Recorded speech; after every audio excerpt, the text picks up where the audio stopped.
Olá, queridos, paz do Senhor, bem-vindo aqui ao meu canal, Pastor Wesley José. Estamos aqui para mais um dia de leitura bíblica.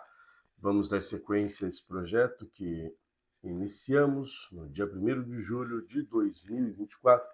Hoje, já dia 24 de agosto, estamos no 55º dia. Já passamos a metade do projeto e concluiremos em breve a leitura completa da Bíblia Sagrada em apenas 100 dias. Você é meu convidado para participar deste e dos próximos projetos. Você pode ler a Bíblia conosco sempre, inclusive se quiser uma outra versão, que não seja essa nova versão transformadora, já tem algumas nas playlists gravadas aí para você.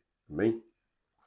Vamos orar ao Senhor. Querido Deus, obrigado pela oportunidade que o Senhor concede-nos de estar aqui para juntos aprendermos mais e mais a Tua graça.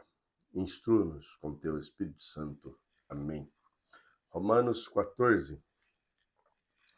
Não aceitem. 14, verso 1.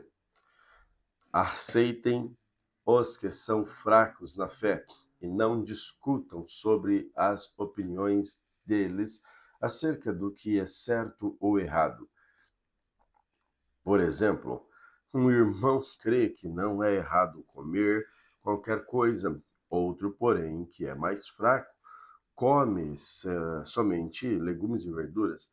Quem se sente à vontade para comer de tudo não deve desprezar quem não o faz. E quem não come certos alimentos não deve condenar quem o faz, pois Deus os aceitou. Quem são vocês para condenar os servos de outra pessoa? O Senhor deles julgará se estão em pé ou se caíram. E, com a ajuda de Deus, ficarão em pé e receberão a aprovação dele. Da mesma forma, há quem considere um dia mais sagrado que o outro, enquanto outros acreditam que todos os dias são iguais. Cada um deve estar plenamente convicto do que faz. Quem adora a Deus num dia especial faz para honrá-lo. Quem come qualquer tipo de alimento também o faz para honrar o Senhor, uma vez que dá graça de Deus antes de comer. E quem se recusa a comer certos alimentos deseja igualmente agradecer ao Senhor e por isso dá graça a Deus, pois não vivemos nem morremos para nós mesmos. Se vivemos, é para honrar o Senhor. E se morremos, é para honrar o Senhor. Portanto, quer vivamos, quer morramos, pertencemos ao Senhor. Por isso, Cristo morreu e ressuscitou, para que tantos vivos, tanto dos vivos como dos mortos. Então, por que você julga o outro irmão? Por que o despreza? Lembre-se de que todos nós comparecemos diante ao tribunal de Deus, pois as Escrituras diz: tão certo como eu vivo, diz o Senhor, todo joelho se dobrará, toda língua declarará lealdade a Deus. Assim, cada um de nós será responsável por sua vida diante de Deus. Portanto, deixemos de julgar uns aos outros. Em vez disso, resolvam viver de modo a nunca fazer um irmão tropeçar e cair. Eu sei e estou convicto, com base na autoridade do Senhor Jesus, que nenhum alimento é por si só impuro, mas se alguém considera errado ingerir determinado alimento, para essa pessoa ele é impuro. E se outro irmão para outro irmão se aflige em razão do que você come ao ingerir esse alimento, você não age com amor. Não deixe que sua comida seja causa de perdição de alguém por quem Cristo morreu. Desse modo, você não será criticado por fazer algo que, a seu ver, é bom, pois o reino de Deus não diz a respeito ao que comemos ou bebemos, mas uma vida de justiça, paz e alegria no Espírito Santo. Se servirem a Cristo com essa atitude, gratidão a Deus e, e também receberão a aprovação das pessoas. Portanto, tenhamos como alvo a harmonia e procuremos edificar uns aos outros. Não destrua a obra de Deus por causa da comida.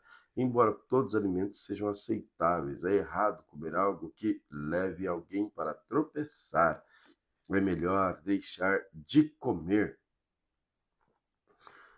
carne ou beber vinho ou de fazer qualquer outra coisa que leve o irmão a tropeçar. Você tem direito às suas convicções, mas guarde isso entre você e Deus. Felizes são aqueles que não sentem culpados por fazer algo que consideram correto, mas se você tem dúvidas quanto ao que deve comer ou não comer, será culpado se comer, pois vai contra as suas convicções. Se faz qualquer coisa sem convicção, está pecando. Romanos capítulo 15. Nós que somos fortes devemos consideração pelos fracos, não agradar a nós mesmos, devemos agradar ao próximo, visando ao que é certo, com a edificação deles como alvo, pois Cristo não viveu para agradar a si mesmo, como diz as Escrituras. Os insultos dos que te insultaram caem sobre mim. Estas coisas foram registradas há muito tempo para nos ensinar. As Escrituras nos dão paciência e ânimo para mantermos esperança.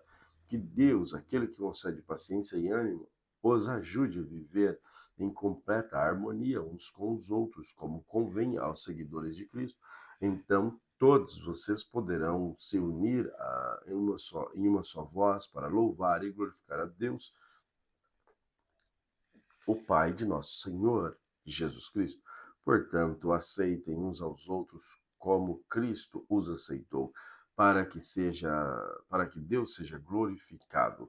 Lembrem-se de que Cristo veio para servir aos judeus, a fim de mostrar que Deus é fiel às promessas feitas a seus patriarcas e também para que os gentios glorifiquem a Deus por sua misericórdia, como dizem as Escrituras.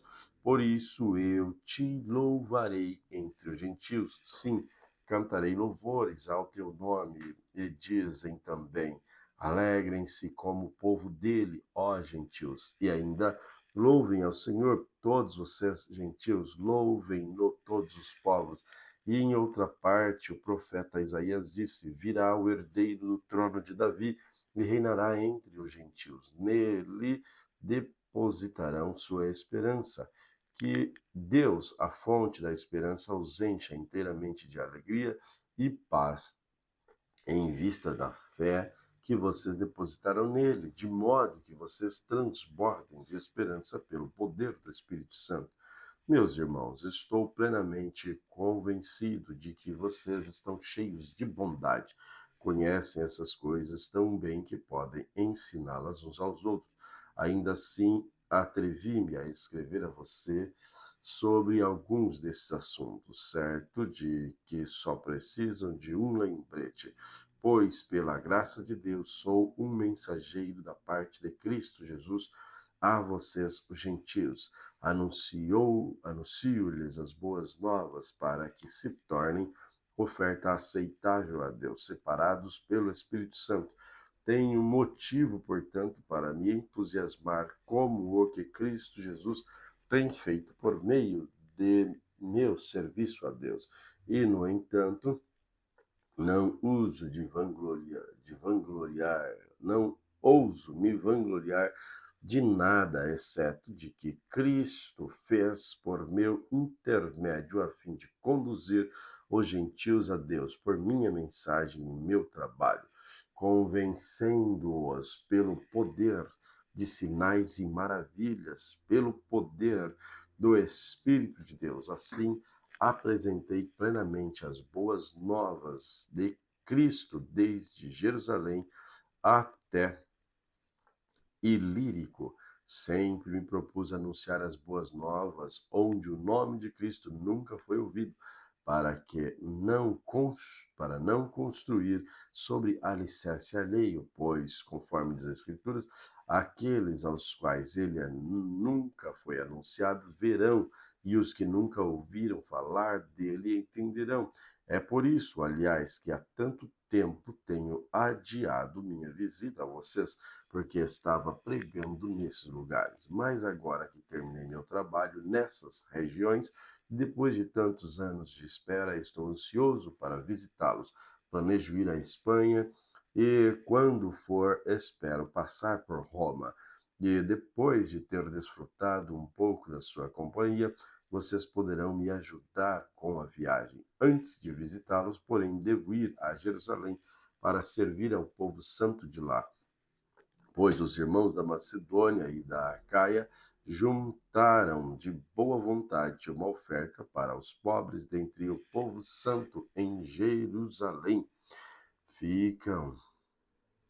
Ficaram contentes em fazê-los, pois se sentem devedores deles, porque os gentios receberam as bênçãos espirituais das boas novas dos irmãos em Jerusalém. Consideram que, no mínimo, podem retribuir ajudando-os financeiramente. Assim, quando eu tiver entregado o dinheiro e completado essa boa ação dos gentios, irei à Espanha visitando vocês de passagem. Estou certo de que, quando for, Cristo abençoará ricamente nosso tempo juntos.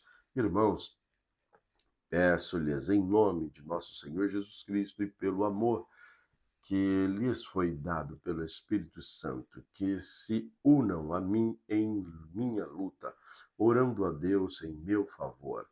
Orem também para que o povo santo de Jerusalém se disponha a aceitar a oferta que estou levando. Então, pela vontade de Deus, poderei visitar vocês com o coração alegre. Teremos um tempo de descanso juntos. Que o Deus que nos dá a sua paz esteja com todos. Amém. 2 Samuel, capítulo 1. Depois da morte de Saul, Davi retornou de sua vitória sobre os amalequitas e passou 2 dias em Ziclag.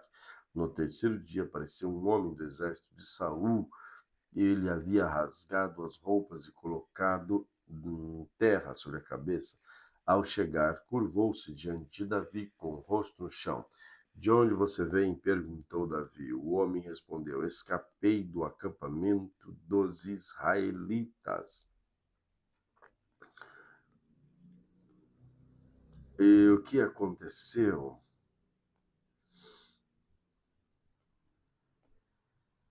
E o que aconteceu? Disse Davi. Conte-me como foi a batalha. Todo o nosso exército fugiu do conflito, disse o homem. Muitos morreram e Saul, seu filho Jonatas, também estão mortos.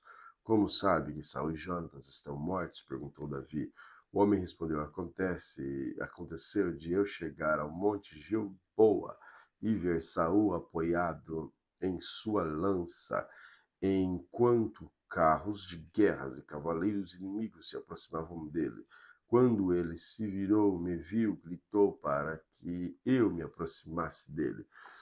E aqui estou, Senhor. Eu lhe disse. Ele perguntou: quem é você? Eu respondi: sou a Malequita.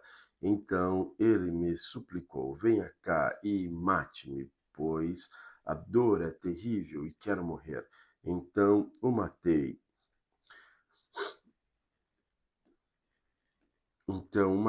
Pois sabia que ele não sobreviveria. Em seguida, tomei a coroa e seu bracelete e os trouxe para cá, para meu senhor.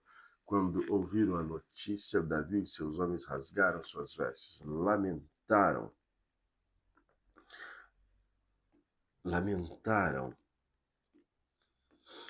e choraram e jejuaram o dia todo por Saul e seu filho Jonatas, pelo exército do Senhor e pela nação de Israel, pois aquele dia muitos haviam morrido pela espada. Depois disse Davi ao jovem que havia trazido a notícia: de onde você é? Ele respondeu: sou filho de um estrangeiro, amalequita, que vive em sua terra. Perguntou: como você não teve medo de matar o ungido do Senhor? Então Davi chamou um dos seus soldados e lhe ordenou: mate-o. O soldado feriu a Amalequita com sua espada. Disse Davi: você condenou a si mesmo ao confessar que matou o ungido do Senhor. Davi entoou uma canção fúnebre para Saul e Jonatas e ordenou que fosse ensinado ao povo de Judá. Ela é conhecida como Cântico do Arco e está registrada no livro de Jazar. Seu esplendor, ó Israel, está morto sobre os montes. Como caíram os valentes, não cantem essa notícia em Gate, não a proclamem nas ruas de Ascalon, para que não se alegre as filhas dos filisteus, para que as filhas dos incircuncisos não festejam em triunfo, ó montes de Gilboa, que não haja orvalho nem chuva sobre você, nem campo férteis que produzam ofertas de cereais, pois ali foram profanados o escudo de valentes. O escudo de Saul não será mais ungido com óleo. O arco de Jonatas não recuava e a espada de Saul era invencível. Derramaram sangue de seus inimigos e atravessaram o corpo de guerreiros. Quão amados, estimados eram Saul e Jonatas, estiveram juntos na vida e na morte. Eram mais velozes que as águias, mais fortes que os leões. Ó filhas de Israel, chorem por Saul, pois ele as vestia com finos trajes vermelhos, com roupas adornadas de ouro. Como caíram os valentes na batalha! Jonatas está morto sobre os montes. Como choro por você, meu irmão Jonatas, quanto eu estimava. Seu amor por mim era precioso, mais que o amor das mulheres. Como caíram os valentes, estão mortos, despojados de suas armas. 2 Samuel, capítulo 2. Depois disso, Davi perguntou ao Senhor: devo voltar para alguma das cidades de Judá? Sim, respondeu o Senhor. Então Davi perguntou: para que cidade devo ir? Para Hebrom, disse o Senhor. Então Davi partiu com suas duas esposas, Aionã de Jezreel e Abigail, a viúva de Nabal do Carmelo, e também com os homens que acompanhavam suas famílias. Eles se estabeleceram nos povoados vizinhos de Hebrom. Então vieram os homens da cidade de Judá e ungiram Davi rei do povo de Judá. Quando Davi soube que os moradores de Jabes de Gileade haviam sepultado Saul, enviou-lhes a seguinte mensagem: que o Senhor os abençoe por terem sido tão fiéis a Saul, seu senhor, e lhes terem dado um sepultamento digno. Que em troca o Senhor seja fiel a vocês e os recompense com sua bondade. Eu também os recompensarei pelo que fizeram. Agora que Saul está morto, peço que continuem a ser fortes e corajosos, e saibam que o povo de Judá me ungiu para ser seu novo rei. Contudo, Abner, filho de Ner, comandante do exército de Saul, já havia levado Isbosete, filho de Saul, para Manaim. Ali proclamou Isbosete rei sobre Gileade, Jezreel, Efraim, Benjamim e sobre a terra dos Assuritas, todos os restantes de Israel. Isbosete, filho de Saul, tinha 40 anos quando começou a reinar sobre Israel e reinou por 2 anos. Enquanto isso, o povo de Judá permaneceu leal a Davi, que fez de Hebrom sua capital e reinou sobre Judá. Certo dia, Abner, filho de Ner, conduziu as tropas de Isbosete, filho de Saul, a Manaim, para Gibeon. Ao mesmo tempo, Joabe, filho de Zeruia, saiu com as tropas de Davi e foi ao encontro deles na represa de Gibeon, onde os dois exércitos ficaram frente a frente, posicionaram-se em lados opostos da represa. Então Abner disse a Joabe: proponho que alguns de nossos guerreiros lutem em confronto direto diante de nós. Está bem, respondeu Joabe. Então foram escolhidos 12 homens, 12 soldados de Benjamim para representar Isbosete, filho de Saul, e 12 soldados para representar Davi. Cada um agarrou seu adversário pela cabeça e cravou a espada de um lado e do outro, e todos morreram. Por isso, desde então, esse lugar em Gibeon é conhecido como Eucate Azurim. Seguiu nesse dia uma violenta batalha, na qual Abner e os homens de Israel foram derrotados pelos soldados de Davi. Joabe, Abissai e Asa e os 3 filhos de Zeruia participaram da batalha. Nesse dia, Azael era rápido como uma gazela e começou a perseguir Abner. Continuou decididamente em seu encalço, sem perdê-lo de vista. Quando Abner olhou para trás, viu que ele se aproximava e perguntou: é você, Azael? Sou eu mesmo, respondeu ele. Saia do meu encalço, disse Abner.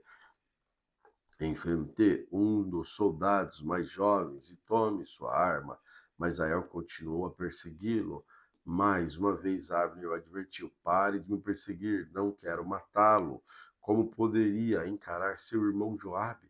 Azael, porém, se recusou a dar volta e Abner lhe cravou no estômago a parte de trás da lança, que lhe saiu pelas costas.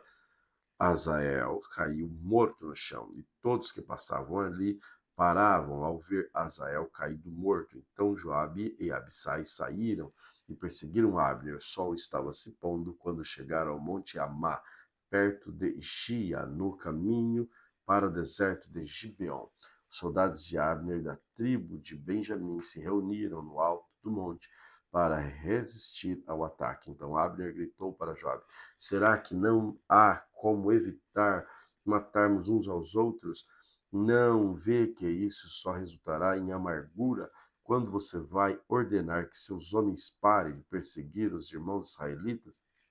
Joabe respondeu: só Deus sabe o que teria acontecido se você não tivesse falado, pois se fosse preciso, nós os teríamos perseguido a noite toda. Então Joabe tocou a trombeta e seus homens pararam de perseguir os soldados de Israel. E a batalha cessou. Durante toda aquela noite, Abner e seus homens recuaram pelo vale do Jordão, atravessaram o rio e marcharam a manhã inteira e só pararam quando chegaram a Manaim. Enquanto isso, Joabe e seus homens também voltaram da perseguição de Abner. Quando Joabe fez a contagem, viu que faltava apenas 19 homens, além de Azael. Os soldados de Davi, por sua vez, haviam matado 360 homens da tribo de Benjamim e dos demais soldados de Abner. Joabe e seus homens levaram o corpo de Azael para Belém e sepultaram no túmulo de seu pai. Então caminharam a noite toda e chegaram a Hebrom ao amanhecer. 2 Samuel capítulo 3. Assim começou uma longa guerra entre a família de Saul e a família de Davi. Com o tempo, Davi se fortaleceu cada vez mais e a família de Saul foi se enfraquecendo. Estes são os filhos de Davi que nasceram em Hebrom. O mais velho era Amnon, filho de Aionã, de Jezreel. O segundo era Daniel, filho de Abigail, a viúva de Nabal do Carmelo. O terceiro era Absalão, filho de Maaca, filha de Talmai, rei de Gesur. O quarto era Adonias, filho de Agite, O quinto era Cefatias, filho de Abital. O sexto era Itreão, filho de Eglá, esposa de Davi. Todos esses filhos nasceram em Hebrom. Enquanto continuava a guerra entre as famílias de Saul e de Davi, Abner se tornou um líder cada vez mais influente entre as famílias de Saul. Um dia, Esbozete, filho de Saul, acusou Abner de ter relações com uma das concubinas de Saul, uma mulher chamada Rispa, filha de Aia. Abner ficou furioso com as palavras de Isbosete. Por acaso sou um cão de Judá para ser tratado dessa maneira? Gritou ele. Depois de tudo que fiz por seu pai, Saul e sua família, os amigos dele, não entregar você a Davi, minha recompensa é ser acusado por causa dessa mulher, que Deus me castigue severamente se eu não fizer por Davi tudo que o Senhor prometeu a ele. Tomarei o reino da família de Saul e entregarei a Davi. Estabelecerei o trono de Davi tanto sobre Israel como sobre Judá, desde Dan ao norte até Berseba ao sul.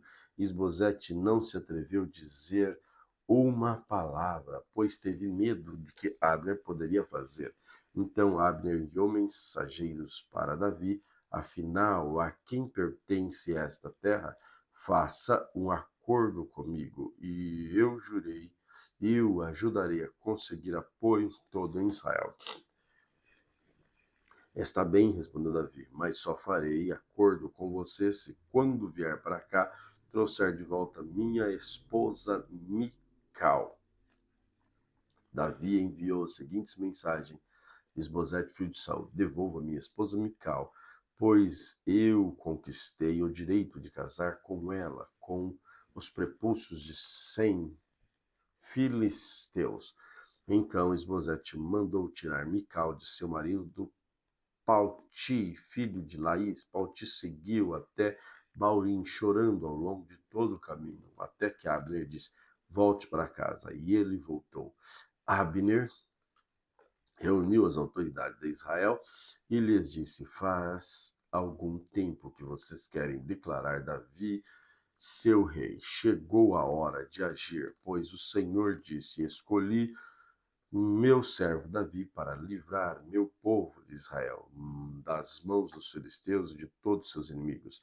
Abner também falou com os homens de Benjamim, depois foi a Hebrom para dizer a Davi: todo o povo de Israel e de Benjamim tinha concordado em apoiá-lo. Quando Abner acompanhava os 20 homens, chegou a Hebrom.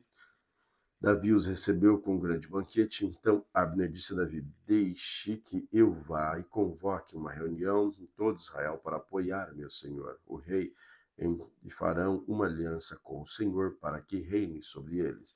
O Senhor governará sobre tudo que o seu coração desejar. Davi despediu ele e Abner foi em paz. Contudo, logo depois que Davi despediu Abner em paz, Joabe e alguns soldados de Davi retornaram de um ataque trazendo muitos despojos. Quando Joabe chegou, foi informado de que Abner, filho de Ner, tinha acabado de visitar o rei e que havia despedido em paz. Joabe foi até o rei e perguntou: o que foi que o Senhor fez? Por que deixou Abner escapar? O Senhor conheceu muito bem Abner, filho de Ner. Sabe que ele veio espioná-lo, descobrir o que o Senhor anda fazendo. Então Joabe saiu da presença de Davi e enviou mensageiros para alcançar Abner. Eles o encontraram perto do poço de Sira e trouxeram de volta sem que Davi soubesse. Quando Abner chegou em Hebrom, Joabe o chamou.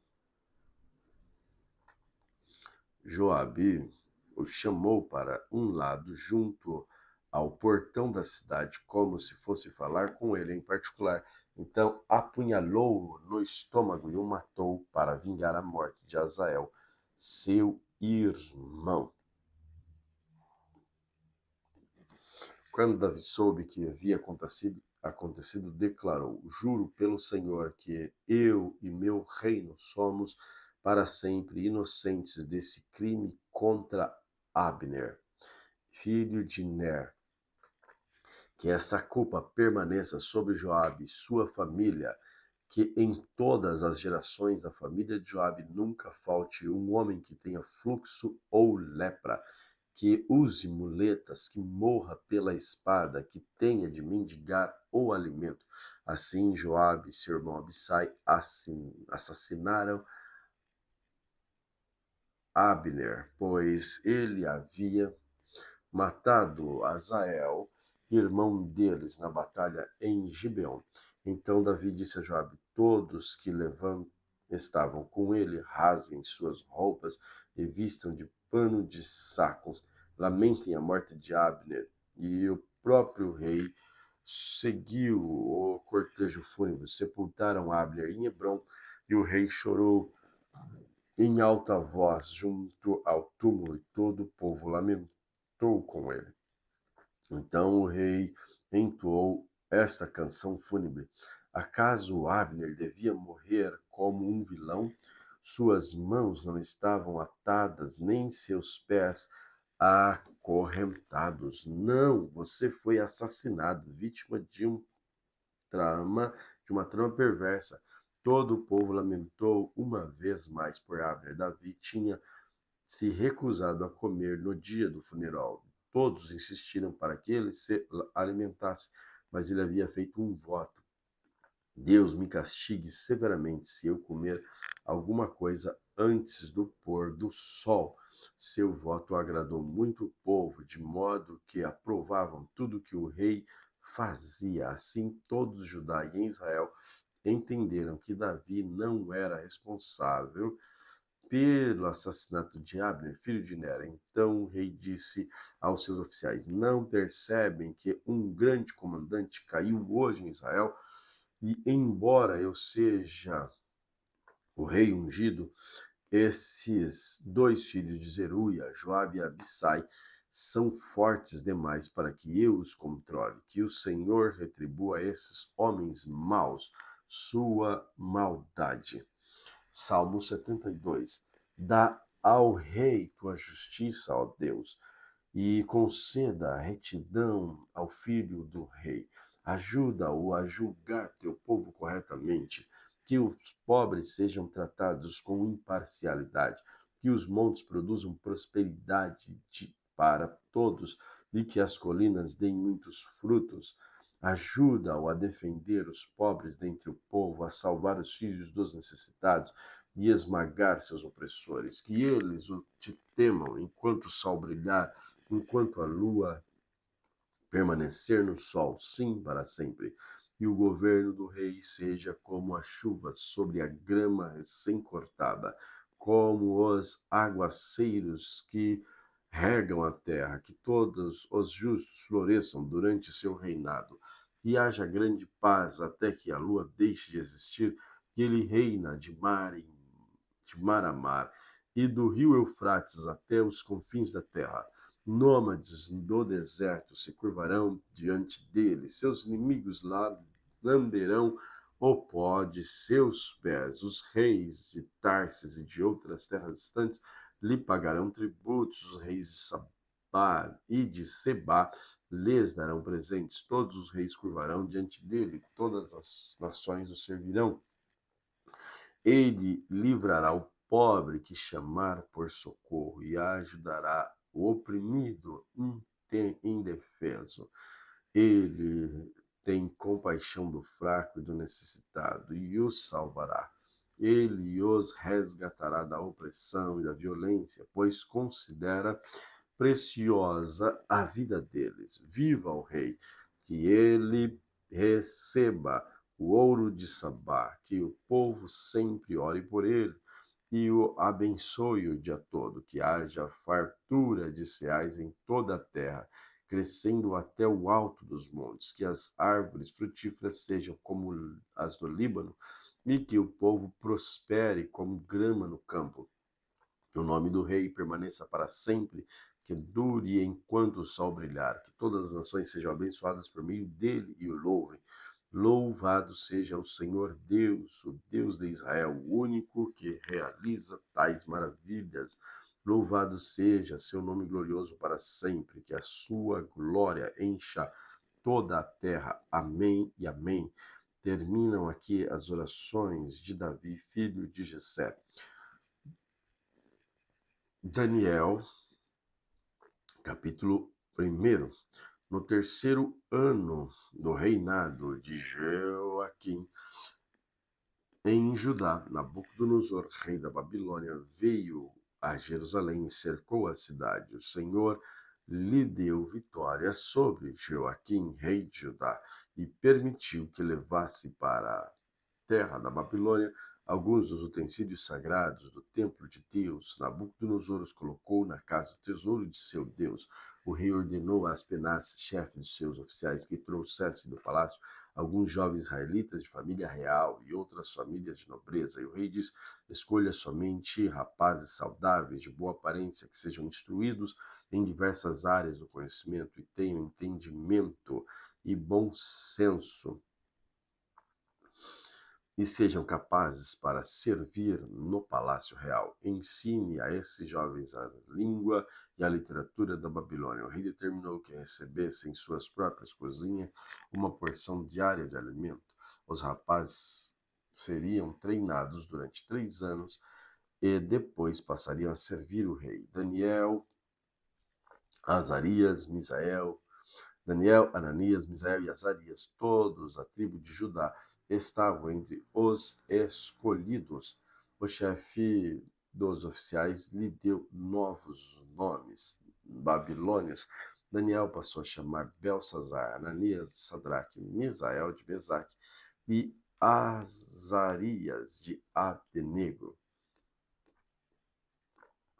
Daniel, porém, decidiu não se contaminar com a comida e o vinho que o rei lhe tinha dado. Pediu permissão ao chefe dos oficiais para não comer esse alimento, a fim de não se contaminar. Deus havia feito que o chefe dos oficiais mostrasse compaixão e simpatia a Daniel.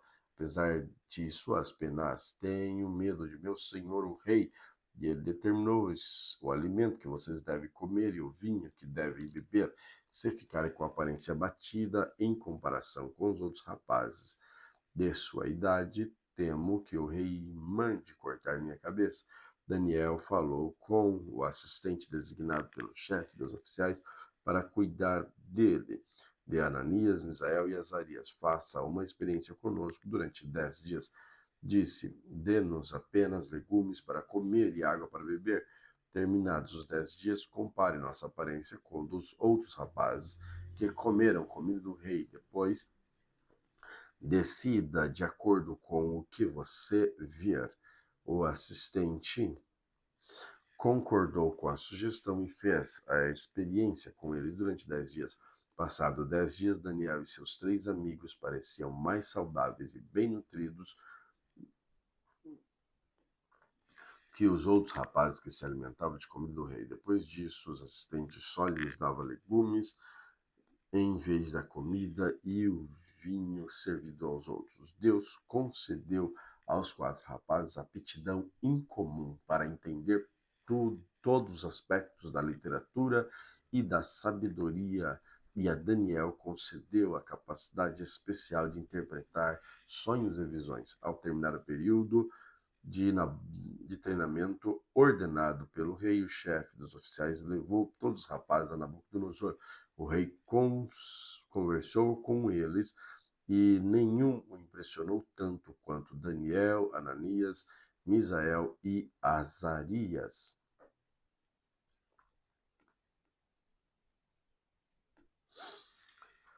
Sempre que o rei os consultava sobre alguma questão, os exigia sabedoria e discernimento. Observava que eles eram 10 vezes mais capazes que todos os magos encantadores de seu reino. Daniel continuou no palácio até o 1º ano do reinado de Ciro. Daniel, capítulo 2. Certa noite, no 2º ano de seu reinado, Nabucodonosor teve sonhos tão perturbadores que não conseguiu mais dormir. Chamou seus magos, encantadores, feiticeiros e astrólogos e exigiu que lhes dissessem o que ele havia sonhado. Quando se apresentaram ao rei, eles disseram: tive um sonho que muito me perturbou e preciso saber o que significa. Então os astrólogos responderam ao rei em aramaico: que o rei viva para sempre. Conte-nos o sonho e nós lhe daremos o que ele significa. O rei, porém, disse aos astrólogos: estou falando sério. Se não me disserem qual foi o sonho e o que ele significa, vocês serão despedaçados e suas casas transformadas em montes de escombros. Mas se me disserem qual foi o sonho e o que ele significa, lhes darei muitos presentes, muitas recompensas e honras. Portanto, digam-me qual foi o sonho e o que ele significa. E eles disseram novamente: ó rei, conte-nos o sonho, então lhe diremos o que ele significa. Então respondei: sei o que estão fazendo. Estão tentando ganhar tempo, pois sabem que falo sério quando digo: não me contarem. Se não me contarem qual sonho, estão condenados. Por isso conspiraram para me dizer mentiras, na esperança de que eu mude de ideia. Digam-me, porém, qual foi o sonho, e então saberei que podem explicar o que significa. Os astrólogos responderam ao rei: não há ninguém em toda a terra capaz de dizer ao rei qual foi seu sonho, e nenhum rei, por maior e mais poderoso que fosse, pediu algo assim a um mago, encantador ou astrólogo. É impossível cumprir a exigência do rei. Ninguém, exceto Deus, pode dizer qual foi o sonho, e os deuses não vivem entre os mortais. O rei ficou furioso e ordenou que todos os sábios da Babilônia fossem executados. Por causa do decreto do rei, foram enviados os homens para encontrar Daniel e seus amigos e matá-los. Quando Arioque, comandante da guarda do rei, veio matá-los, Daniel se dirigiu a ele com sabedoria e prudência. Perguntou-lhe por que o rei publicou um decreto tão severo. Daniel foi ver o rei de imediato e pediu mais tempo para comunicar o significado do sonho. Então, em seguida, Daniel voltou para casa e contou a seus amigos Ananias, Misael e Azarias o que havia acontecido. Pediu que suplicasse ao Deus dos céus que tivesse misericórdia deles e que lhes revelasse os segredos, para que não fossem mortos como os outros sábios da Babilônia. Naquela noite, o segredo foi revelado a Daniel numa visão.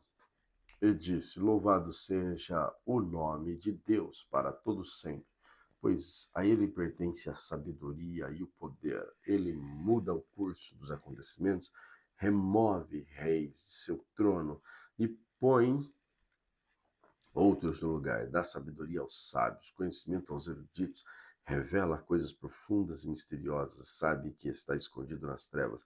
Embora ele seja cercado de luz, eu te agradeço e te louvo, a Deus, por meus antepassados, pois me deste sabedoria e força. Tu me mostraste o que te pedimos, revelaste o que o rei exigiu. Então Daniel foi falar com Arioque, a quem o rei havia ordenado que executasse os sábios da Babilônia. Não mate os sábios, disse ele, leve-me ao rei e eu interpretarei o sonho deles. Sem demora, Arioque levou Daniel ao rei e disse: encontrei um dos exilados de Judá que dirá ao rei o significado do sonho. Disse o rei a Daniel, também chamado Belsazar: você pode mesmo dizer qual foi o sonho e o que ele significa? Daniel respondeu: não existe sábios, encantadores, magos, nem adivinhos capazes de revelar o segredo do rei, mas há um Deus nos céus que revela segredos, e ele mostrou ao rei Nabucodonosor o que acontecerá no futuro. Agora lhe direi qual foi o sonho e as visões que o rei que o rei teve enquanto estava deitado em sua cama. Enquanto o rei dormia, sonhou com acontecimentos futuros. Aquele que revela segredos lhe mostrou o que acontecerá. E eu sei o segredo de seu sonho, não porque sou sábio, mais sábio que os outros, mas porque Deus deseja que o rei entenda o que se passava em seu coração. Em sua visão, o rei havia à sua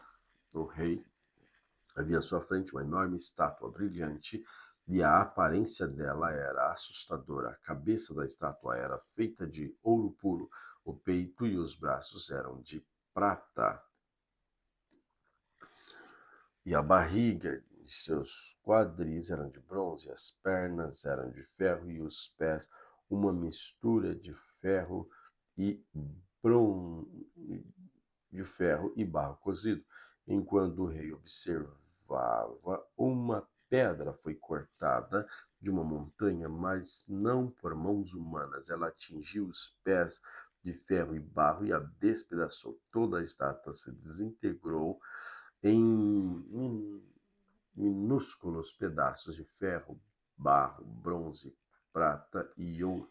Então o vento levou tudo como se fosse palha na areia, mas a pedra que derrubou a estátua se tornou uma grande montanha que cobriu toda a terra. Esse foi o sonho. Agora direi ao rei o que ele significa. Ó rei, o Senhor é maior de todos os reis. Deus dos céus lhe deu sabedoria, poder e força e honra. Ele o fez governante de todo o mundo habitado. E pôs entre os animais selvagens e as aves debaixo do seu controle. O Senhor é a cabeça do ouro. Quando, porém, seu reino chegar ao fim, outro reino inferior ao seu se levantará em seu lugar. Depois que esse reino tiver caído, um terceiro reino representado pelo bronze, se levantará para governar o mundo. Depois haverá um quarto reino, forte como o ferro. Esse reino esmagará e despedaçará todos os impérios anteriores, como o ferro esmaga e despedaça tudo que atinge. Os pés e os dedos que o rei viu é uma mistura de ferro e barro cozido, mostram que esse reino será dividido como ferro misturado com barro. Ele terá um tanto de força do ferro. Algumas partes serão fortes como ferro e outras serão fracas como barro. A mistura de ferro e barro também mostra que esses reinos tentarão se fortalecer ao formar aliança entre si por meio de casamentos, contudo, não permanecerão unidos da mesma forma que o ferro não se une ao barro. Enquanto esses reis estiverem no poder, Deus dos céus estabelecerá um reino que jamais será destruído,